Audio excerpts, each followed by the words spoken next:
দাজ্জাল কি চলে এসেছে? বর্তমান বিশ্ব নেতারাই কি সেই পথ তৈরি করছেন? মধ্যপ্রাচ্যের যুদ্ধ, বিশ্বজুড়ে অস্থিরতার মাঝে সোশ্যাল মিডিয়ায় এই প্রশ্নটি ঘুরপাক খাচ্ছে। ইসলামী বিশ্বাস অনুযায়ী দাজ্জাল হবেন শেষ জামানার সবচেয়ে বড় ফিতনা। হাদিসের বর্ণনায় তিনি হবেন একচোখা, তার কপালে লেখা থাকবে কাফির এবং তিনি নিজেকে ঈশ্বর বলে দাবি করবেন।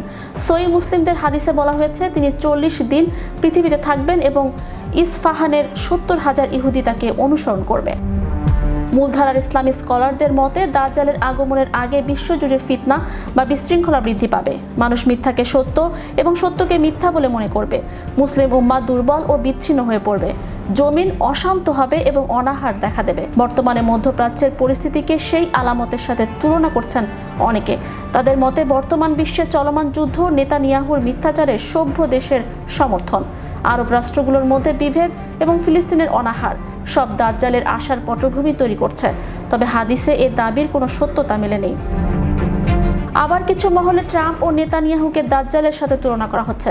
ইরানের ধর্মীয় নেতা সাইদ হাসান আমেলি ফেব্রুয়ারিতে খুতবায় ডোনাল্ড ট্রাম্পকে একচোখা দাজ্জাল বলে উল্লেখ করেন। একইভাবে হিজবুল্লাহর সেক্রেটারি জেনারেল শাইখ নাইম কাসেম মার্কিন ইসরায়েলি শক্তিকে পরোক্ষভাবে দাজ্জালি শক্তি হিসেবে বর্ণনা করেছেন। এছাড়া বিশ্বের শতাধিক সুন্নি ও শিয়া আলেম যৌথ বিবৃতিতে ট্রাম্প ও নেতানিয়াহুকে কোরআনের ভাষায় পৃথিবীতে ফাসাদকারী হিসেবে চিহ্নিত করেছেন। তৃতীয় উপাসনালয় নির্মাণের পরিকল্পনা এবং জেরুজালেমকে ইসরায়েলের রাজধানীর স্বীকৃতি দেওয়ার মতো সিদ্ধান্তগুলো এই আলোচনায় নতুন মাত্রা যোগ করেছে। তবে এ দাবিরও সত্যতা খুঁজে পায়নি বিশেষজ্ঞরা। মুফতি ও ইসলামী স্কলাররা সাধারণ মানুষকে এমন স্পর্শকাতর বিষয়ে অনুমানের উপর ভিত্তি করে সিদ্ধান্ত না নেওয়ার পরামর্শ দিয়েছেন।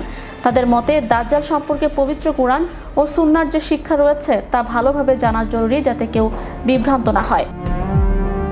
সংক্ষেপে বলতে গেলে ট্রাম্প ও নেতানিয়াহু বর্তমান বিশ্বের ক্ষমতাধর নেতা হতে পারেন, কিন্তু ইসলামী শাস্ত্র অনুযায়ী তাদের কাউকেই দাজ্জাল বলার কোনো ভিত্তি নেই। এটি মূলত একটি রাজনৈতিক ক্ষোভ থেকে আসা রূপক তুলনা মাত্র।